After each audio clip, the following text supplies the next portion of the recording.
a symptom. Right? We have gallstones that's giving us a symptom. So that's gallstone disease, and then it can range from uncomplicated to complicated, and we're going to talk about each of those and hopefully give you the pattern and the patient presentation and the labs and studies that we can do to determine which on that bottom bullet we're dealing with and how far along the badness chart our biliary tract is. So we're going to start with not too bad. Not too bad is just having a stone in the gallbladder. Can be incidental. Patients getting an x-ray, getting an ultrasound, getting an MRI for something else, and we see a stone. Okay, we're aware. If there's no signs and symptoms, good. Most of these stones are going to be cholesterol. There can be some calcium stones, but usually cholesterol. Most patients where we just find an incidental stone are asymptomatic. Now we're going to talk about the demographics of folks with gallstones, and women over men is nearly 2 to 1. Stone, cholestasis. Risk factors: over 40, female, pregnant or have given birth for a female, obesity, overweight, high BMI.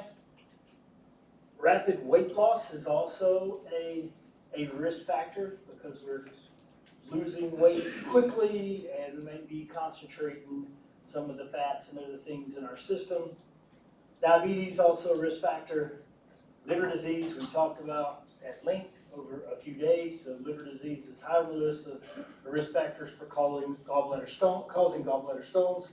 Crohn's disease can also cause gallbladder stones, and then a couple of the hemolytic anemias. When we talk about gallstones, the 5 F's, you'll always see the patient demographic, fat, obese, or high BMI.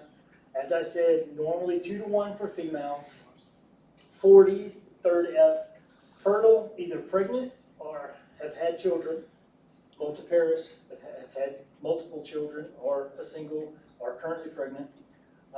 Flatulent, gassy, some of those abdominal, vague symptoms. We also, some sources will change out the 5th F or add a 6th, which is fair, which is usually happening in whites or Caucasians. So when you're reading through your stems on the boards or on test, if you see these F's showing up, it should start you down the path of, okay, I'm looking and thinking about gallstones as a possibility for whatever GI complaint the patient's presenting with. Protective factors. High vitamin C, coffee actually is a protective factor for not having stones or not developing stones. Statins help because we know what statins do, hopefully. So if you're decreasing the fats and lipids and the trigs in your system, then obviously you're less likely to develop stones. Increased physical activity is protective, as with most things, and then a diet rich in good fats, polyunsaturated. So those are protective factors to keep folks from developing cholelithiasis. Often asymptomatic, as I said, but if patients have issues, i.e. they start to have some episodic, infrequent comes and goes, right upper quadrant pain, and we have a stone. So now we're looking at the term biliary colic. Biliary colic, like I said, defined as episodic right upper quadrant pain, usually after fatty meals. A lot of times your patients will have this right upper quadrant pain, and that's because we're basically activating the gallbladder with that fatty meal to start pushing out everything that we need to break down those fats, right, in the bile from the gallbladder proper. So the biliary colic, usually after you have that big meal, it's going to resolve after an hour or 2. It's temporary cystic duct obstruction. So when you're seeing right upper quadrant pain after a fatty meal, but it resolves within a couple hours, we're thinking biliary colic from cholelithiasis. So we have a stone in there. It's intermittently bothering us based on what we're eating and the timing of when we ingested a bunch of fats on a big meal. If it gets worse, moves from biliary colic, and then we can start talking about some of the worsening conditions. So cholestasis, typically physical, benign, nothing really there. Normally, with uncomplicated, remember we broke them down into complicated versus complicated, uncomplicated and complicated stone disease. So if it's uncomplicated, just a stone in the gallbladder hanging out, labs are going to be fine. You need to know that for cholestasis with biliary colic, right upper quadrant ultrasound, first line. That's what you get. What's that going to do? It's going to tell us if we have a stone, which we're already thinking based on the demographics and they're presenting signs and symptoms.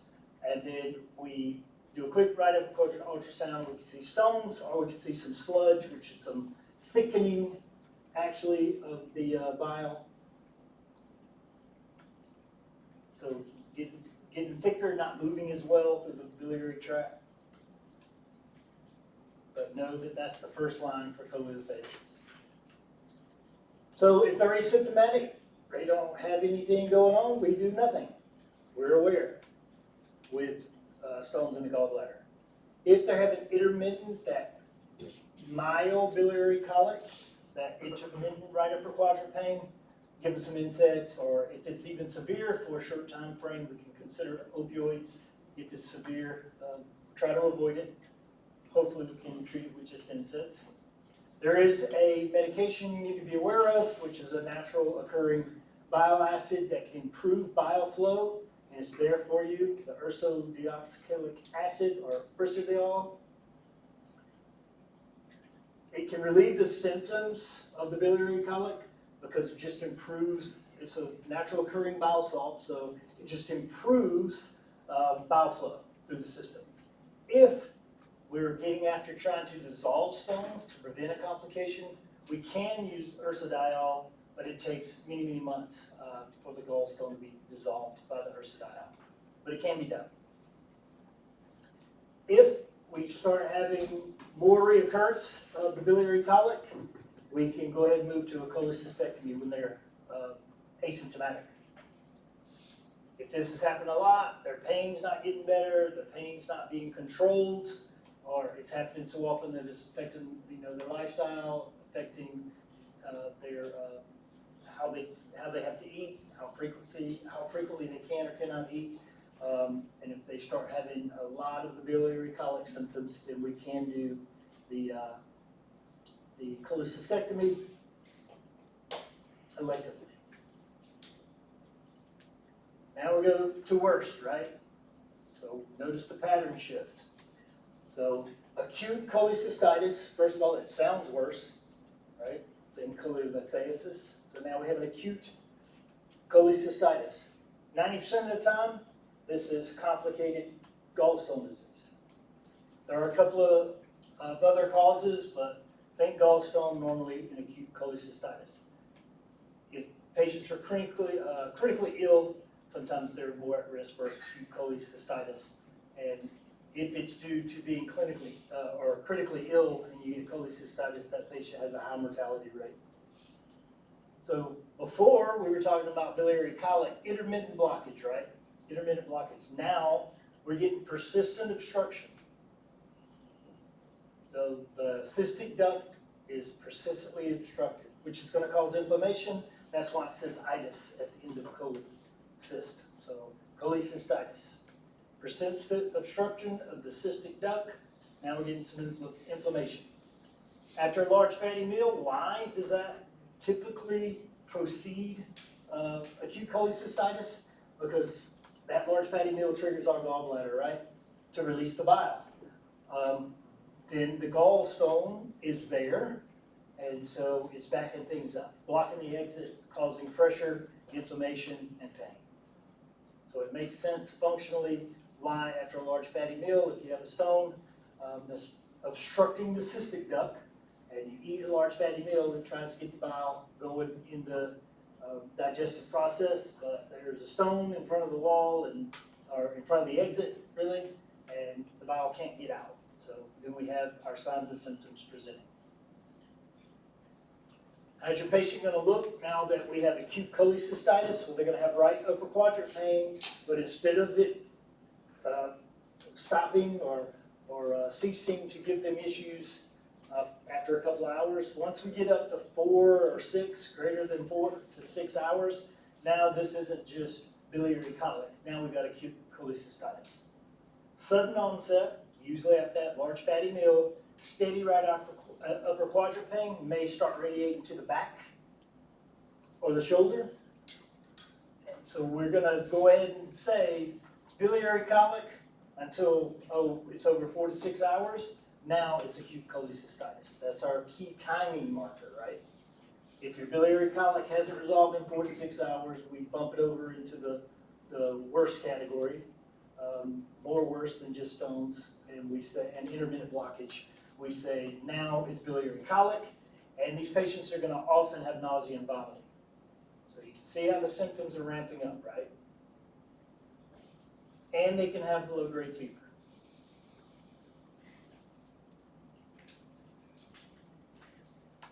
What do we see on physical exam here? Your patient looks ill now, right? This is a worse problem with the stones. Right upper quadrant pain is tentative palpation, and then we get our old gallbladder favorite physical exam, Murphy's sign now shows up. Hopefully that's a review. We'll hit it for just a sec, but we should all remember what Murphy's sign is. What it tells us we have acute inflammation of the gallbladder. 90% of the time that's due to a stone. So they can have some abdominal muscle guarding, and then that positive Murphy's sign. Key point. Have we said anything about jaundice yet?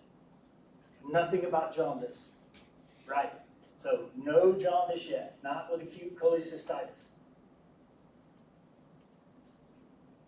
If you have jaundice, think something different. So here we have the cystic duct. We got a stone or the rock hanging out in it. And just remember your anatomy here. No jaundice, right? So that's where we have our blockage there at the cystic duct. No jaundice.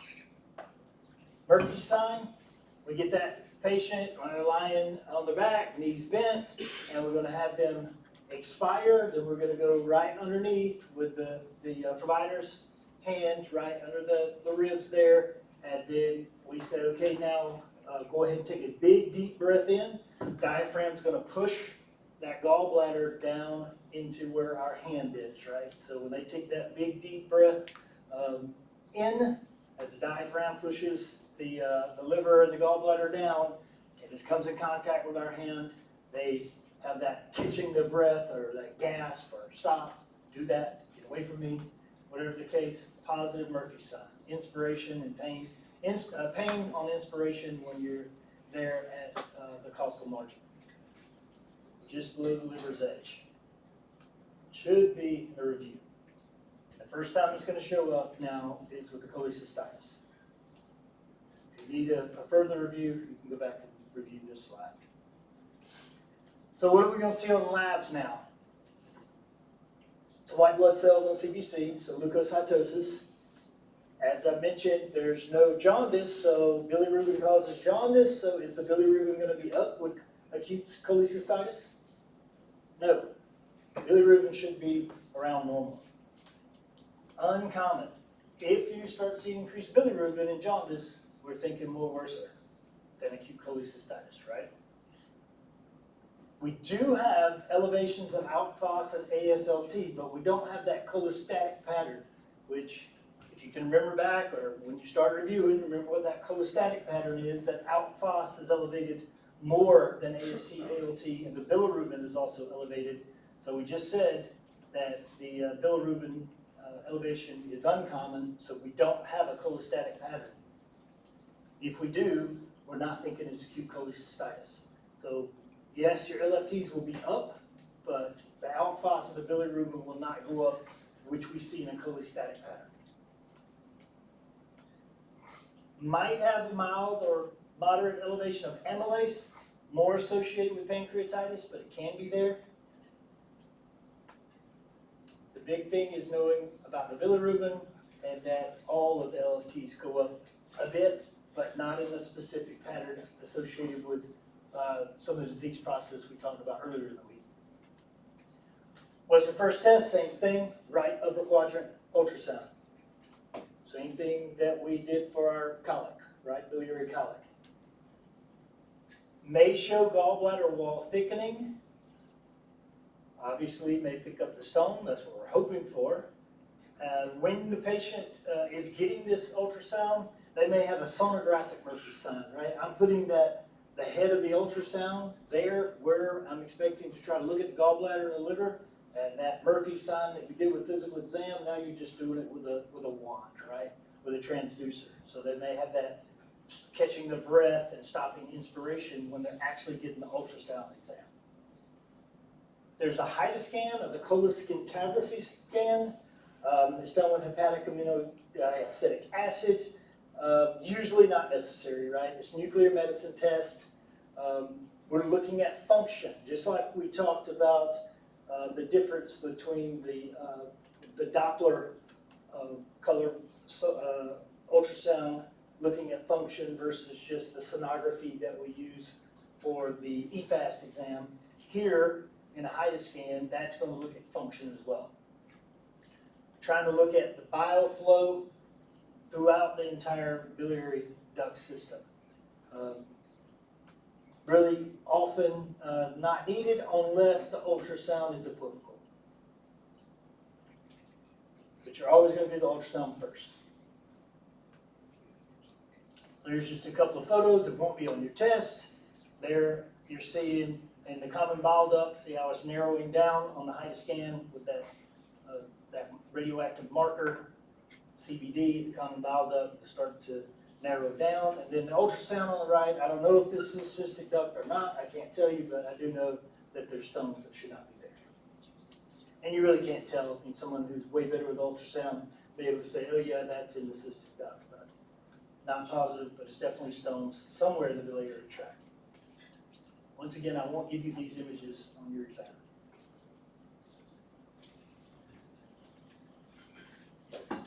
So acute cholecystitis can cause some complications.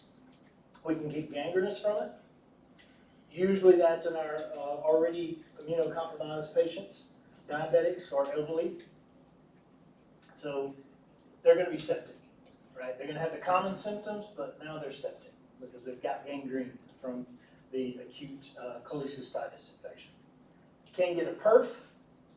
We talked about fistulas. We can get a fistula, which the stone moves out of the biliary tract into the GI tract. A lot of times that's going to be happening at the terminal ileum.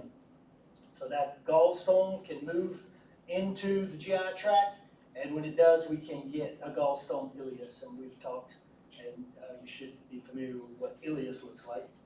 It basically shutting down the peristalsis and the movement and the process of digestion. Complications, chronic. If it can be acute, it can become chronic, right? And we have it for a long time. So what's happening there? We keep having these acute attacks of cholecystitis. Or the gallbladder wall just remains chronically inflamed.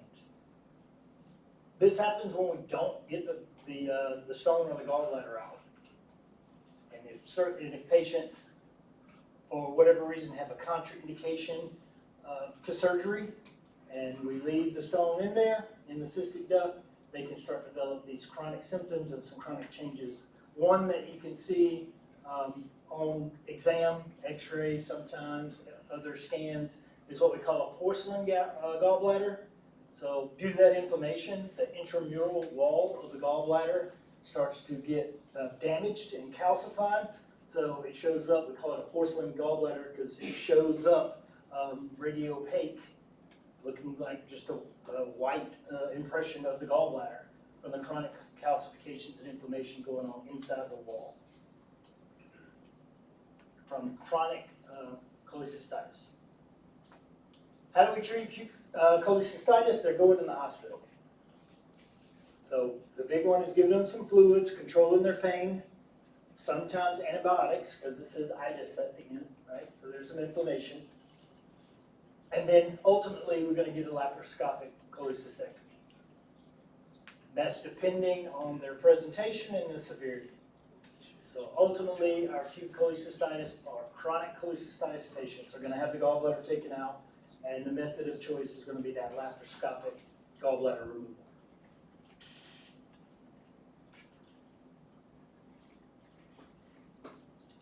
Here's a treatment algorithm if you want to go back and refer to it, but it includes some categorization based on some screening criteria. I wouldn't put too much into this since we didn't talk about the ASA categories, but just know that basically when we have acute cholecystitis, we're going to just figure out when's the best time to take the gallbladder out eventually. We're going to do that right upper quadrant ultrasound, and then we're going to look possibly at a HEDA scan if the right upper quadrant ultrasound doesn't show us what we're looking for, often not necessary, and then we're going to figure out what we're going to do, laparoscopic approach to remove gallbladder. Now we're worser, another disease process, now we're getting worser, more worse. Choledocholithiasis. All this is the same situation in the different part of the biliary system. Same thing, but now we're not in the cystic duct. These stones have left the gallbladder. They're not in the gallbladder. They're not in the cystic duct. They're in the common bile duct. So just know your anatomy. And if you want to review, it's there. You can see in that middle picture where the gallstone is now blocking the common bile duct. So when you see choledocholithiasis, it's gallstones that aren't in the gallbladder. They're not in the cystic duct. Now we're down into the common bile duct.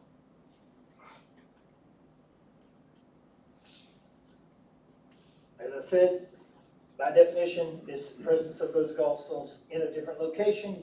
Now it's common bile duct. Usually that's a stone that was just hanging out, chilling in the gallbladder, getting thrown out and making its home down in the common bile duct. When we get that obstruction in the common bile duct, that's when we start getting more and more worses, right? We could move into that cholangitis, and we're going to talk about it, and an infection in the entire biliary tract. What are we going to see with a stone in the common bile duct? Like I said, it's worse. Moderate to severe biliary colic.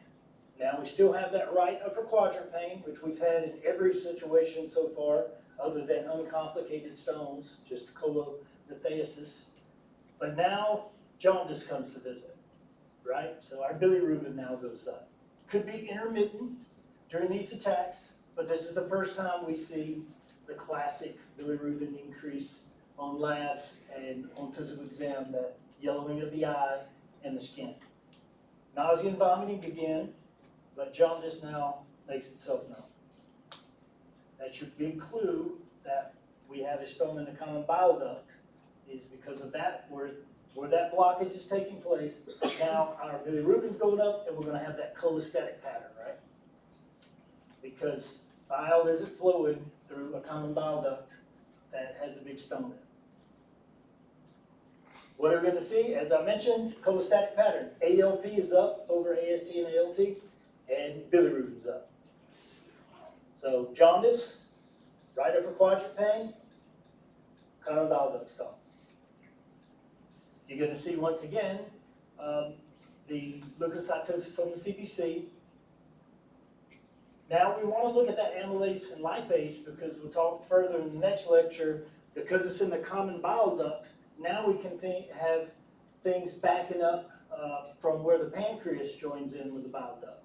So amylase and lipase will be up possibly with a stone in the common bile duct that's affecting the head of the pancreas. So then our amylase and lipase may be going up, and it can cause us to have pancreatitis as a complication of the choledocholithiasis. So what do we do here? No change, right? Right upper quadrant ultrasound. But definitive diagnosis and treatment comes back to visit us with something we discussed earlier, the ERCP, the endoscopic retrograde cholangiopancreatography. That's once again, and that's it. It's ERCP, comes through the mouth to the small intestines and injecting a dye, and that's your definitive diagnosis for a gallstone in the common bile duct, and then it's also a treatment method, because we can use the adapted ends on the ERCP. After we get the dye in there, we can then use the tools on the end of that camera to pull out the stones of the blockage. So it's not only diagnostic, but it's therapeutic and treating. The last statement on the slide there. So you got to remember that pattern of imaging, because this is the first time we've used it for gallstones. Right upper quadrant, still your first line, but definitive diagnosis and treatment for a stone in the common bile duct, choledocholithiasis, is now ERCP. To confirm, say yes, it's a common bile duct stone, and now we're going to remove it, hopefully, with ERCP. Treatment, well, we're going to do a stone removal. Another big difference here, whereas with just having stones hanging out in the gallbladder, we said no problem if they're asymptomatic. If you have common bile duct stone, the choledocholithiasis, we're taking it out. ERCP is going to remove it, even if you're asymptomatic. We're getting in front of the problem. So unlike just gallstones, which if you're asymptomatic, we say good on you, we'll just monitor. Here, we say not good on you, ERCP, we're taking it out. And then, often, a cholecystectomy, removal of the gallbladder.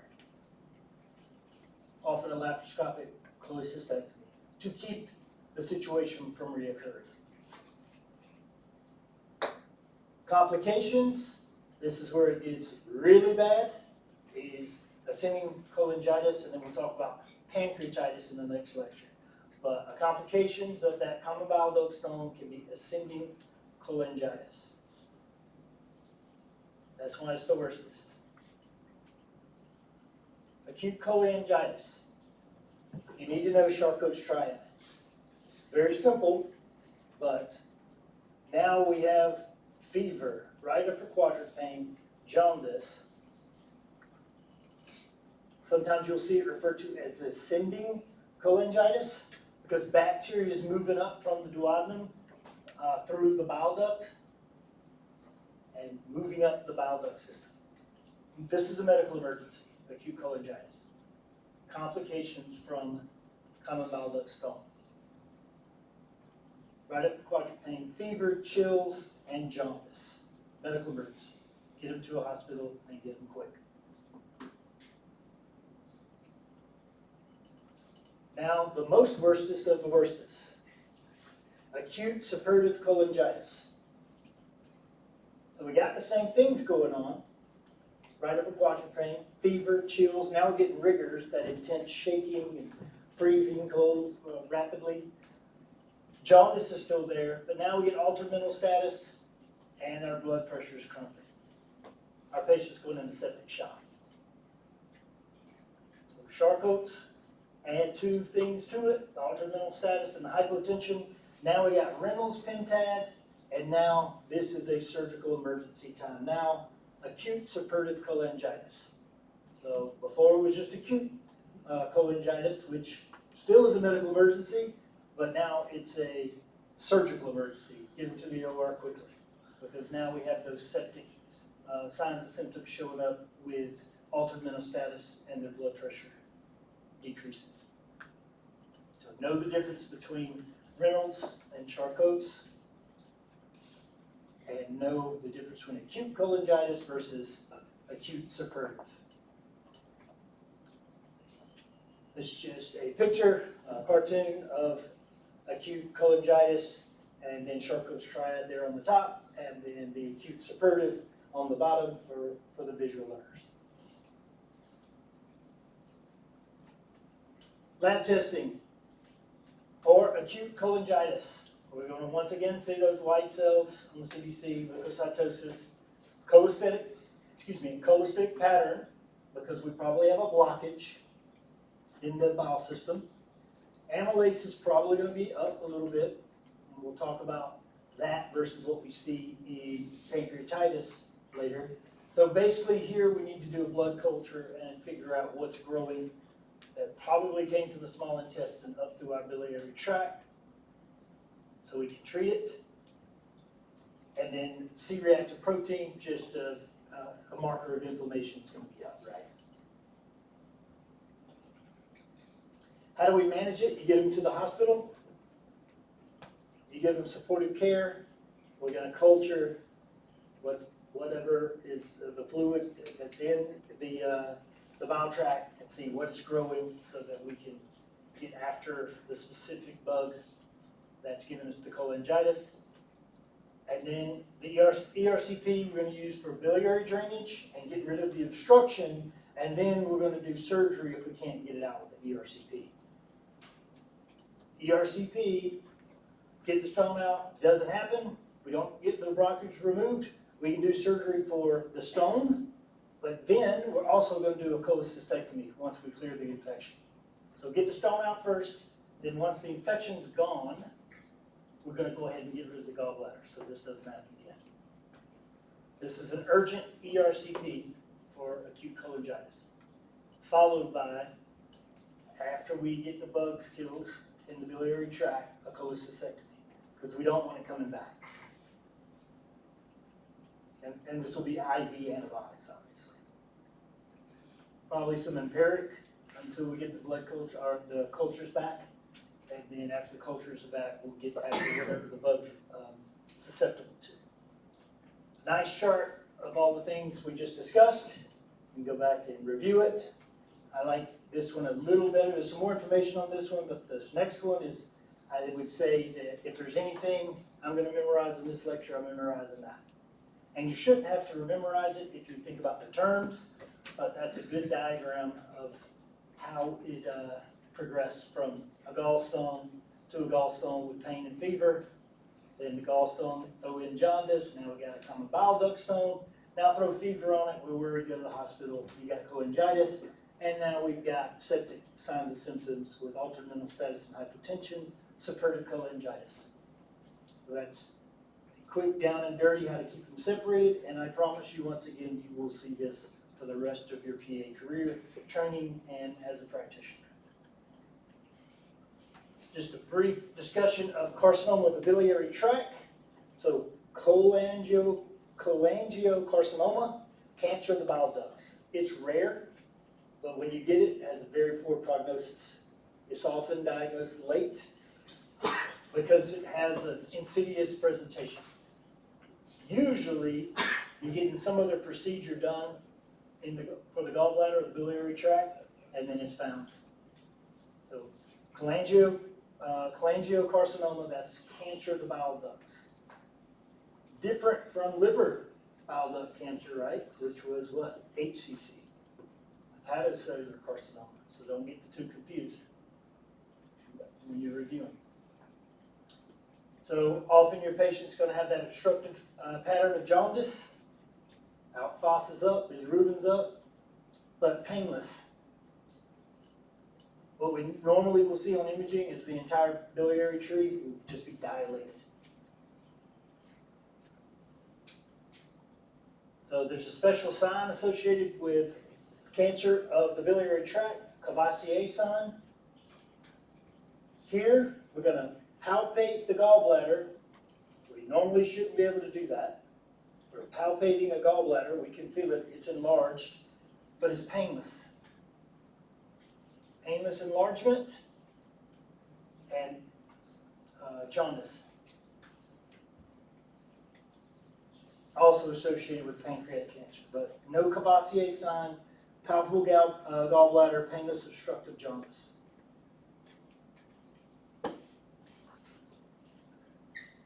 You start thinking about carcinoma of the biliary tract when we have the signs of obstruction, which are, as we know, jaundice, and we also have that cholestatic pattern on the LFTs. As I mentioned, one giveaway is that bile duct dilation on the imaging. We also We have to rule out a couple of other things that can be causing this presentation, i.e. when we do our imaging, we don't see a stone in the common bile duct, and we don't see anything going on at the pancreatic head, which we'll hit a little more in the next lecture. Also consider it if the patient has an intrahepatic mass on imaging and a normal serum level of alpha-fetoprotein. Very different from what we talked about in HCC, right? When we go back and review, look at the difference between liver cancer and biliary tract carcinoma with reference to alpha-fetoprotein. In biliary tract carcinoma, you're going to have normal alpha-fetoprotein. And obviously that's not the case with hepatocellular carcinoma. Just keep the two in mind when you're reviewing for next Monday. So here's your algorithm for biliary tract. I think it's on your memory jog too. But gallstone and pain is biliary colic. Now gallstone pain, throw in fever, cholecystitis. We got the itis, we got some inflammation. Now add jaundice, common bile duct stone, cholelithiasis. Now add fever and jaundice, cholangitis. Now add all of those things and altered mental status and hypotension, and that's suppurative cholangitis, surgical emergency. If you know that, and you know the patient presentation differences, the imaging choices, and the general approach to treatment, you'll have bile tract disorders 100% of the time. You'll know what's being asked of you. All right, I'm going to switch over and go ahead and get started for, actually, what do we have now? We're like 40 minutes, or I don't even know what time we start, 12:30? All right, why don't we just keep going for about 10 more minutes? Everybody good with that? Yep. Let's switch it up. Oh, y'all do want to get out of here. We don't need the information. I'll read it at home. Get me out of here. Just give us the highlights. Well, good thing is pancreas is I wish there was a check on learning. There's a check on learning. It'll be there. I'll put it like 1900 tonight. You can do that. I bet you will. Now, I will get it up this afternoon for that lecture. For this lecture. All right.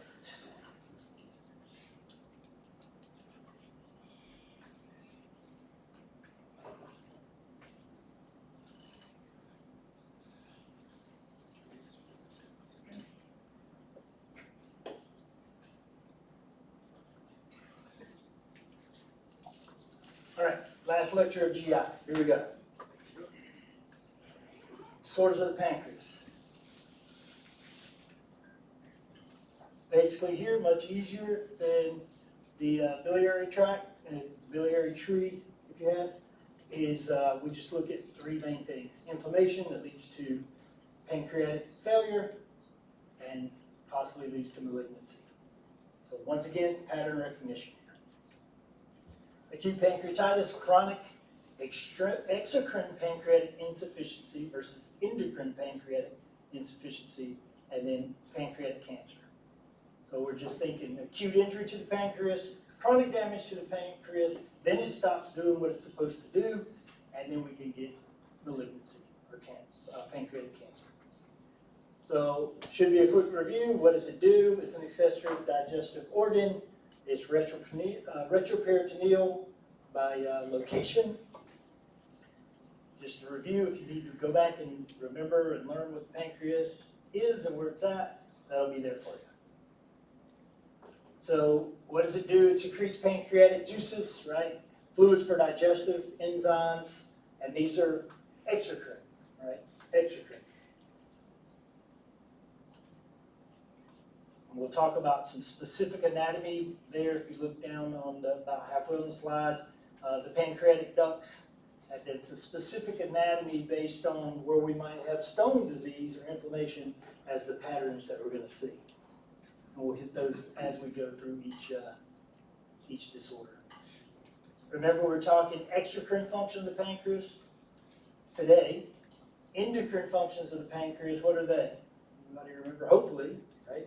Insulin, glucagon, remember all that? We're not hitting on that. We're talking about the exocrine functions in digestion. So quick review. The big thing to keep in mind is the pancreatic duct joins where we can get our colodocolithiasis, right? It joins the common bile duct at the ampulla of Vater. There's a sphincter there, sphincter of Oddi that controls it, but this is your take-home point. The little square, probably should make that red or something to stand out, but bottom left, like at almost like at your 7 o'clock down there, that's where the pancreatic duct's going to be joining the common bile duct. So if you get a colodocolithiasis, that's how we can get pancreatitis, because of a blockage there where the pancreas joining the common bile duct at the ampulla of Vater. This is the close-up of it. Once again, anatomy review. And we talked there, exocrine, digestive, that's what we're worried about today, because this is GI class, and it's not endocrinology. In there, you learn all about insulin and glucagon. Another review showing the difference between the GI functions and the endocrine functions through the islets of Long Island. Acute pancreatitis, inflammation due to the enzymes of autodigestion, right? Acute inflammatory process with acute epigastric pain, and then your pancreatic enzymes are going to be out. Most common cause of acute pancreatitis, gallstones and alcohol. Anything involving liver, pancreas, gallbladder, alcohol usually is a big offender there. So greater than 2/3 of the cases are chronic alcohol abuse for acute pancreatitis. And you're going to see it in your ER rotations. You're going to get your fill of acute pancreatitis due to alcohol abuse. Risk factors, having those stones that can lead to an obstruction, and also alcohol abuse. So if you see gallstones and epigastric pain, or you see gallstones and alcohol and epigastric pain, think pancreatitis. Smoking's a risk factor, high fats in your blood, intrigues in your blood, and then also that genetic disorder, cystic fibrosis, affects pancreas. Once again, just a review of the anatomy, and then how gallstones in that location in the common bile duct can lead to acute pancreatitis. How's your patient with acute pancreatitis going to look? Very sick, severe epigastric pain. They are hurting. It is severe, severe pain. Radiating to the back. Worse when they lie flat. Better leaning forward. Better leaning forward is always tested with pancreatitis. Why? Does leaning forward help? We're just basically decreasing the stretch on the pancreas, right? Anatomically. We're just taking the stretch out of the pancreas. So, high yield is that pancreatitis, acute pancreatitis pain, that severe epigastric pain, or bilateral upper quadrant pain as well. Gets a little better when you lean forward. It's described as severe, steady, boring pain. Those are key triggers. Bilateral upper quadrant, epigastric, that's severe, steady, boring, and it gets better when I lean forward. I'm thinking acute pancreatitis. Nausea and vomiting is also involved. Severe disease can lead to some skin changes. Colon disease, that's around the umbilicus, so periumbilical, or Gray Turner's sign, and we got a picture coming up. You need to know those. Basically, you got hemorrhages from the pancreas, so hemorrhagic pancreatitis, and then we're going to start to see the bruising and the blood kind of come out into the subacute tissue. And so it shows up looking like the patient either got kicked by a horse in the belly button or slapped with a giant, I don't know, an oar or something on each side of their flank. Can be left, can be right, can be both when we talk Gray Turner. So what we're going to see, that pain worse with lying on their back, better when you lean forward. Epigastric pain, tenderness, palpation, hypoactive bowel sounds possibly, but they're gonna have fever, tachycardia, hypotension, and a lot of times we're gonna see those in more severe pancreatitis, obviously. We can have obstructive signs and obstructive jaundice, maybe so, maybe not. Maybe so, maybe not. If it's due to a stone in the common bile duct, then we probably will. But if it's due to an issue in pancreas proper, giving us acute pancreatitis, we may not have the obstructive pattern and jaundice. So the Cullen sign and Gray Turner, also more severe disease. And here they are. I would know those. I would know what they look like. They're on your exams. They're on your boards. Cullen's and Gray Turner with severe acute pancreatitis. Like I said, both are due to blood being lost from the pancreatitis, and then that goes into the peritoneum, and then our body kind of starts reabsorbing that blood from the peritoneum, that peritoneal fluid, and so it travels into the subcutaneous tissues, and is from that hemorrhagic pancreatitis, usually severe. So lab findings, now we said we may have some amylase up in a couple of cases for our stone diseases, but now you're gonna have high increased amylase and lipase, like 3 times normal, especially with lipase. On boards, look closely at lipase if you're thinking pancreatitis, because it's a better predictor of pancreatic disease, because as you see there on the slide, the lipase is going to go up earlier, it's going to hang around elevated longer, and it's more sensitive for pancreatitis versus amylase. Should know what lipase is. That's not in this lecture, but the reason it's a digestive enzyme, obviously made by the pancreas, so that's why it's more sensitive for pancreatitis, is lipase over amylase. And used to break down fat. Once again, lab findings, we're going to have some leukocytosis. We may have some elevated hematocrit, and so that's associated with some necrosis of the pancreas.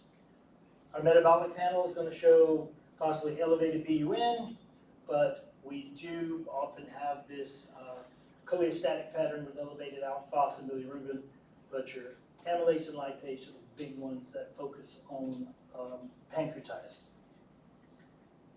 Lipid panel, look at elevated triglycerides, and then that marker of inflammation, CRP, may be up. So no amylase, lipase, and the other associated laboratory findings with acute pancreatitis. This is just the CT scan to help you remember that the CT is diagnostic study of choice for acute pancreatitis. Different from all the biliary stuff, which was normally ultrasound, right? Right upper quadrant. Now we're looking CT. Normally, not even required, not always needed. Really wrong. When do we get a CT is if we don't have a really clear diagnosis of acute pancreatitis, or if we're worried about some complications that either led us to acute pancreatitis, or the acute pancreatitis is so severe we're worried about downstream complications. So CT scan, diagnostic radius of choice for pancreatitis, sometimes not needed. What does it show in there? Diffuse pancreatic enlargement. What do we have to keep in our differentials and rule out? Cholecystitis, that stone in the common bile duct, cholangitis, because a lot of these sound a lot alike, but when we look at the take-home clues that we said about each one, you should be able to pick it out of the lineup and say what's most likely, right? Because it's epigastric pain, which, you know, PUD, GERD, all those things that can cause epigastric pain, we have to rule out. But did we ever talk about amylase and lipase being elevated with GERD and PUD or any of those things? Absolutely not. Bowel obstruction could kind of cause it, but you know the signs and symptoms of bowel obstruction and mesenteric ischemia. But keep those in your differentials, but on the slides when we said patient presentation and labs, even with the exam, you might be able to say, okay, this is more likely because they got better leaning forward, right?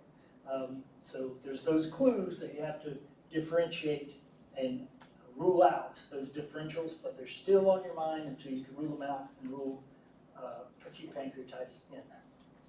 There is a assessment of severity called the Ranson scale. There's a couple. Basically, the take-home point is not all acute pancreatitis is equal. We have to assess and give a score based on severity. I don't need you to know it. It's just simple math. More points equals higher mortality, right? And the next one we're going to talk about, there's a few. Now, I need you to be aware of the name basically and what it does. The Ranson criteria gives you points, you add them up, and that tells you the severity scale of the acute pancreatitis.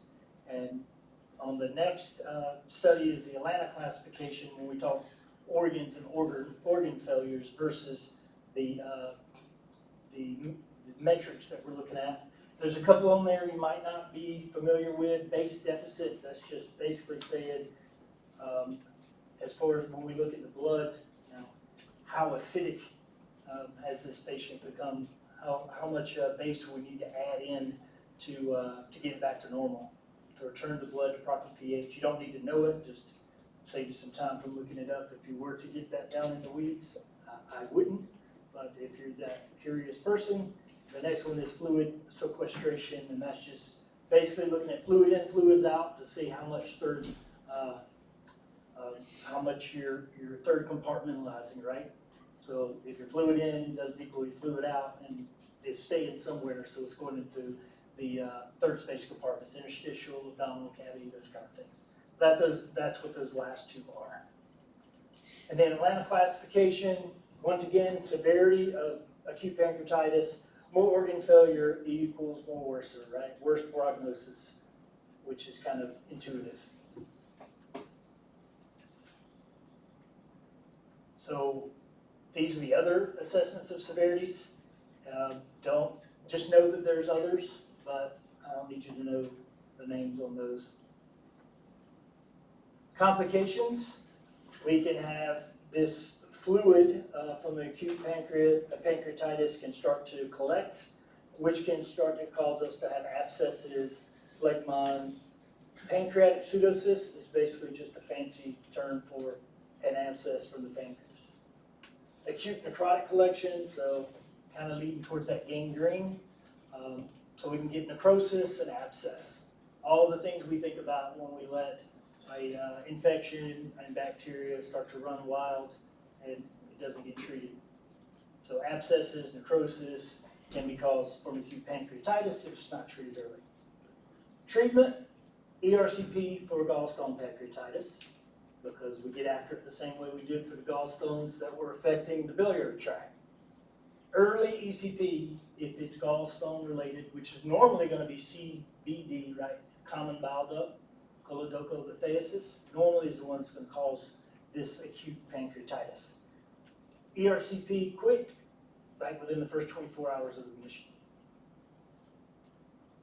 This is just a photo or a picture rather showing ERCP going in and getting that stone out down at the ampulla on the bottom left, and then a close-up of the other two. How do we treat acute pancreatitis? We get them in the hospital. You're not managing this in an outpatient clinic. The biggest thing that we actually do is give the pancreas a rest, make them NPO. Obviously, just like we talked about with gallbladder, when you have that big fatty meal, gallbladder has to start trying to release that bile to break down and start digestion. Well, same theory with the pancreas. It's going to try to release amylase and lipase, or the carbs and the fats, to be broken down in digestion. So we just don't put anything in, and that gives the pancreas time to take a break, right? Pancreatic rest. We also give them bed rest. Most important thing is IV fluids. Pain control, like I said, acute pancreatitis can be severe pain. Conventional wisdom says, that meperidine or Demerol was used because it causes less spasms of that sphincter than morphine, but in reality, morphine's given all the time. So these patients are in severe pain. The book answer is, give them the meperidine because it won't infect that spasm of the sphincter at the ampulla there, like we talked about in the anatomy. But in reality, in practice, they get more patients with acute pancreatitis get morphine.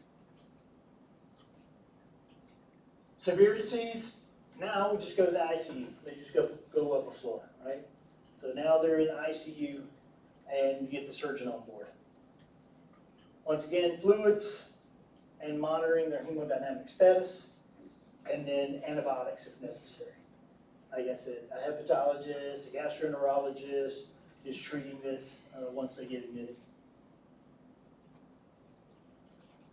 Acute can become chronic, just like most things we discuss.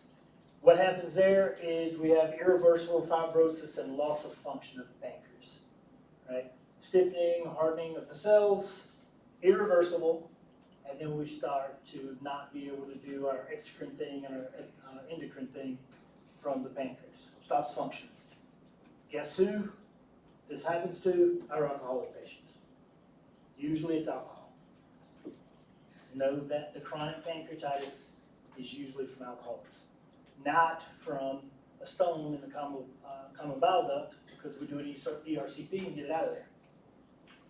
But for our chronic alcoholics, that's the irreversible damage. Same thing that's happening in the liver for chronic alcohol is happening, but just in a different organ, or both, probably at this point. How do they come in? Recurrent episodes of left upper quadrant pain and epigastric pain. These attacks for chronic pancreatitis can last for days. We are going to see anorexia, weight loss, nausea and vomiting still, some constipation. Bolded there is steatorrhea. So fat malabsorption. So we have to keep in differentials when we start having steatorrhea as what? Malabsorption syndromes. But we will see it with left upper quadrant and epigastric pain that's just happening for days and days, and we're getting these systemic signs and symptoms, nausea, vomiting, constipation, flatulence, and then we get that fat, that fatty stool, fat malabsorption with chronic pancreatitis, just like we get with absorption diarrhea. Amylase and lipase may be normal, unlike our acute pancreatitis. So we do a couple of special tests here. We do a quantitative evaluation of the fecal fat. We do the secretin stimulation test, and we're going to talk about that on the next slide. Fecal elastase measures pancreatic enzymes in the stool to determine if our pancreas is even releasing amylase and lipase. So you need to know those special tests for chronic pancreatitis. Only a couple of them there. So there's a special test also in imaging. We're going to do a CT or MRI for our chronic pancreatitis, as we discussed with our acute CT, but we're going to add the MRCP. This is just a special MRI for the gallbladder, the biliary tract, and the pancreas. That's what the CRP is, cholangiopancreatography, but you just need to know MRCP. It's non-invasive, no radiation, an MRI, and we're looking at liver, gallbladder, bile ducts, and the pancreas. And then know those special tests for chronic pancreatitis. And then here's the secretin pancreatic function test. Basically stimulate the pancreas through administration of a meal or hormonal secretox. Then we get the duodenal fluid out and we analyze it and we look and see what kind of pancreatic enzymes are actually present. Just like the stool test, we're basically looking at pancreatic function. Is it releasing what it's supposed to release? A lot of times this is used in diagnosis early chronic pancreatitis where we don't really see radiographic findings yet with the CT, MRI, or that MRCP. So know that secretin pancreatic function test for chronic pancreatitis. How do we treat it? It's not you. It's got to be a specialist GI or a pancreatology, just like we have a hepatologist for our liver. We have actually pancreatologists who focus on nothing but the pancreas. Number one, no alcohol. Right? Try to get them off the alcohol. Low-fat diet, and if those tests come back and say, hey, the pancreas isn't releasing its enzymes, it's not doing what it's supposed to do, then we can give pancreatic enzymes, we being the specialist. We can supplement if the pancreas isn't functioning. So we good to keep going, or anybody want a break, or I can finish up probably the next 8-10 minutes, is that good? Everybody wants that, me too. Man, I might go for a motorcycle ride today. All right. So, for exocrine pancreatic insufficiency, basically deficiency of the enzymes of the pancreas, and we talked about that. Clinical diagnosis difficult, vague, kind of looks like a lot of other GI conditions when basically the pancreas is just not making the amylase and lipase and the other enzymes of digestion that it makes. So we can't diagnose food, or your patient can't diagnose food properly because of that enzyme deficiency. What does it look like? A malabsorption syndrome, right? Dyspepsia, abdominal cramping, bloating, and no malabsorption, watery diarrhea. So what do we do? They also have the steatorrhea, so the lack of the pancreatic lipase is going to lead to the steatorrhea. Patients get bloated, they have weight loss, and we talked about foul, greasy stools because they have steatorrhea. So we're thinking EPI, or exocrine pancreatic insufficiency, if this is how our patients are showing up on clinical exam. Differential, well, we're talking about malabsorption syndrome, so if we go back and look at disorders of the which intestine for absorption normally, small or large? Small. So all of those disorders of small intestine, like celiac disease, sprue, a couple of others, those have to be ruled out. IBS, IBD, also. So just look at the cluster of symptoms and should lead you to think possible exocrine pancreatic insufficiency, but you should also get some labs showing or a statement that pancreatic enzymes are not present in digestive juices. Most commonly, EPI, chronic pancreatitis. Makes sense, right? It makes sense. You get chronic pancreatitis, we talked about what that looks like. So when that happens, we have some changes in the makeup, cellular makeup of the pancreas. Well, now it's unable to do its job. And cystic fibrosis, that genetic disease, can affect the pancreas and cause it to not perform its exocrine function in digestion. Like I said, know the clinical presentation for EPI: watery, bulky, foul-smelling diarrhea with the increased fat content, weight loss because of malabsorption, abdominal pain, bloating, and flatulence. For an EPI case, you're normally going to get those clues of some type of chronic pancreas issue, right? Some kind of chronic pancreas issue, or chronic alcoholism, or chronic pancreas affected by the CF, the cystic fibrosis. But then we have these symptoms. How do we approach it diagnostically? Suspected in patients with abdominal pain, chronic diarrhea, and steatorrhea. Routine labs, obviously, like we get on all our patients, especially when they're having these systemic signs and symptoms. Fecal elastase. You need to know that lab to evaluate pancreatic function. Fecal elastase. If you're suspecting exocrine pancreatic insufficiency, order fecal elastase. Basically, looking at pancreatic function specifically. Rule out any other malabsorption problems, and obviously get these folks out of GI. How do we treat them? Well, I told you, just like with chronic pancreatitis, we give them, if we're not getting those enzymes of digestion from the pancreas, they can be supplemented. Mainstay of treatment for EPI is replace the enzyme with replacement therapy. Moves us into pancreatic cancer. Key risks: smoking, most important one, smoking, risk for pancreatic cancer. Alcohol, right up there. Diabetes, because if you know what diabetes is and you know what the pancreas does on its endocrine side, then it would make sense while we're having a problem with diabetes, why the pancreas could possibly be inflamed and lead to pancreatic cancer. Obesity, also chronic pancreatitis, like we spoke of a few slides ago, is a precursor to possibly pancreatic cancer, or a close family history of pancreatic cancer. But note that the top three there for risk factors: smoking, diabetes, and alcohol. Classic triad: abdominal pain, jaundice, and weight loss for pancreatic cancer. Painless jaundice. Painless jaundice. So painless jaundice is cancer until proved otherwise, right? Unless you can find some other cause, painless increased bilirubin and jaundice is cancer. And there you see vague, diffuse epigastric or left upper quadrant pain. Could have jaundice. We're going to look to see if there's a common bile duct obstruction right there at the pancreatic head. And then that Cavassier sign, right?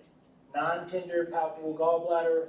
We're worried about cancer, gallbladder, and pancreas. So if you got the palpable gallbladder and painless jaundice, as we said with Cavassier, that's Cavassier. Think malignancy, kind of the same thing affecting the pancreas. If you've got the Cavassier sign and you've got jaundice, weight loss, abdominal pain, then we start looking at the pancreas as well. So think gallbladder and pancreas, ruling out cancer in those two organs with a Cavassier sign of the non-tender palpable gallbladder. Lab, non-specific, may have increased pancreatic enzymes, may have, if it's a common bile duct stone, you could have the cholestatic LFTs. CA 19-9, important caveat here, it is not diagnostic, right? It can come from other places. It's not sensitive or specific enough to make a diagnosis. It's a marker, so we can follow it in our patients that already have a diagnosis of pancreatic cancer, but you do not make the diagnosis from a CA 19-9. Not specific or sensitive enough, but we do use it as a marker for reoccurrence or positive or negative progression or regression of pancreatic cancer. What do we do? Abdominal CT scan, especially if they have weight loss and pain. And then we're going to do an ERCP or MRCP looking at the ducts.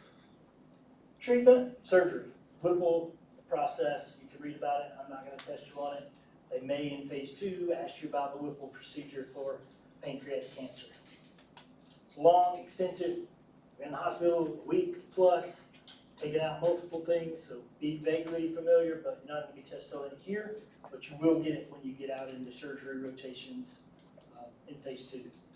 So treatment for pancreatic cancer, largely taking it out, and then guess what? Just like if it's still in there not functioning, our patient has to be put on some kind of enzyme replacement to have normal digestion. And also diet changes, right? Frequent small meals. And there's a giant algorithm for pancreatic cancer diagnosis. You don't need to know it. If you just follow what's on the slides, that's the level of depth that you need to know about pancreatic cancer diagnosis and treatment. Which brings us to your memory jobs. The 2 lectures today.